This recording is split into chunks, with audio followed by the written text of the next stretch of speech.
चौबीस पर नुआ सरकार आसला परे से गोमातार गोसंपत्तिर आम देखु बहुत काम होच्छेद हो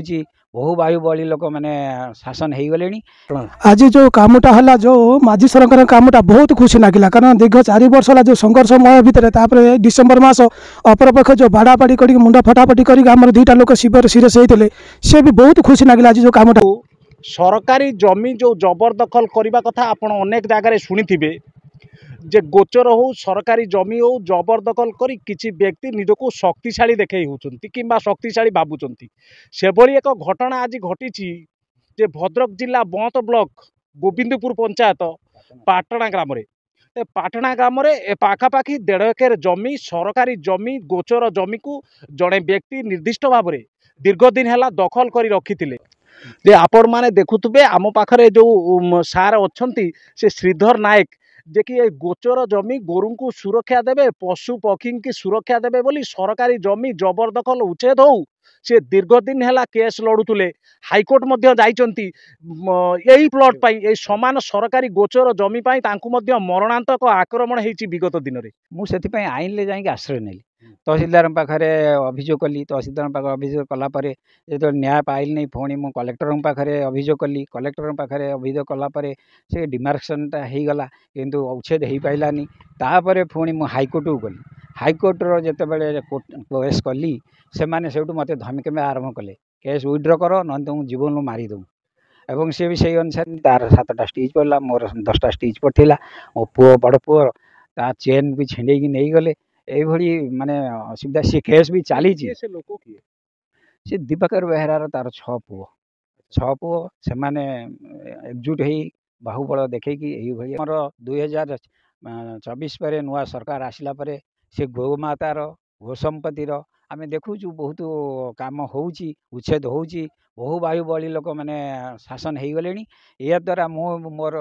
युवपीढ़ी मानक कहूँ प्रति गाँ हो सहर हो से माने अन्याय विरुद्ध लड़ाई एकजुट हुंतु एवं प्रशासन को सहयोग करूँ प्रशासन ठारो आईन पाइबा पर्यंत लड़ाई करूँ। गोचर सरकारी जमी उच्छेद करने श्रीधर नायक जो प्रयास 3 वर्षर जो लड़ाई निश्चित भाव में प्रशंसा योग्य से खाली बंत तहसीलदार नुहे भद्रक जिलापाल नुहे सीधा सड़क भाव हाईकोर्ट रे केस करी आज डिमार्केशन करी आज जो उच्छेद होती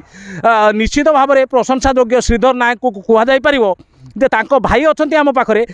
कथा हवा कौन से कहे सार आपण परिचय दिंतु। सुभाष नायक गोविंदपुर पाटणा कौन सर कहे जो घटना आज जो कामटा है जो माझी सरकार कामटा बहुत खुशी लगे कारण दीर्घ 4 वर्ष है जो संघर्षमय भितर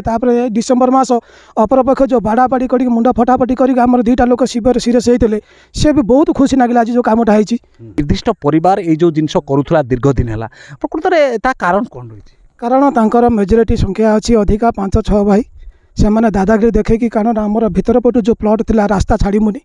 कारण आम बर्तमान जो अनाबादी जो संघर्ष करूँ बाहर करने सी कहीं बाहर कर श्रीधर नायक से भितर प्लॉट आम कौन मत छाड़ीमुनि से बाड़ा पिटा करके धूमधड़ाम चलती गुंडाराज चली ना ये जो बीजेडी सरकार थिला तार से माने से गुंडागिरी देखे बर्तमान प्रशासन को पूरा कैप्चर कर रखी ना माझी सरकार आइला बर्तमान से सब चेंज हो ना दीर्घ दिन है जो दखल करी खाऊले से जो प्लॉट को जे 1 एकर पाखापाखि 1.5 एकर जमी निश्चित भाव में पार्टी से जमी लगी जाइतिला आज जो उच्छेद होती दुख लगी किंतु मोहन सरकार जितेबाला राज्य में सरकार परिवर्तन होती मोहन माझी राज्य में सरकार को आसीचंती निश्चित भाव में प्रशंसा साउंटुचंती मोहन माझी जे विभिन्न जगार आम देखुचु सरकारी जगह जबरदखल जो माने दीर्घ दिन है करते उच्छेद होची दर्शक बंधु जे सरकारी जगह आपण माने जे सार श्रीधर सार कहवा कथा आपण सरकारी गोचर जबरदखल करुचंती सत किंतु जिते प्रशासन तरफ उच्छेद कथा उठे आपण निहाती भाव में छाड़ीदवा दरकार जे एपरी अप्रीतिकर परिस्थिति न उपजु जे श्रीधर सार जो मरणांतक आक्रमण होता तेबे आम निहाती भाव में जिला प्रशासन जे ब्लॉक प्रशासन पुलिस प्रशासन को धन्यवाद देबू जे कि आज ये जो